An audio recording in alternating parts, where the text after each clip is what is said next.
অবিলম্বে তাদেরকে চাকরিতে আনবেন আপনারা, এটা আমার অনুরোধ।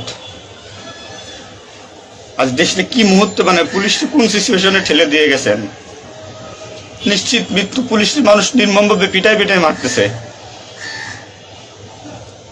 এর দায়ভার আপনাদের নিতে হবে। প্রত্যেক পুলিশ পরিবারের যে আক্রোশ, যে কষ্ট, এগুলো দায়ভার আপনাদের নিতে হবে। সাধারণ মানুষ আপনাদের ক্ষমা করবেন, আপনারা সবাই চিহ্নিত, আপনারা সবাই এই বাংলাদেশের দুর্নীতিবাজ পুলিশ অফিসারদের আপনারা সবাই চিনেন, আপনারা সবাই তাদের চিনেন। এদের বিচার আপনাদের করতে হবে। এই বিচার চাই আমরা, সাধারণ জনগণের হত্যার বিচার চাই, পুলিশ হত্যার বিচার চাই। পুলিশ হত্যার বিচার না হওয়া পর্যন্ত আমি ডিউটিতে যাব না, আমি আমার কর্মস্থলে যাব না।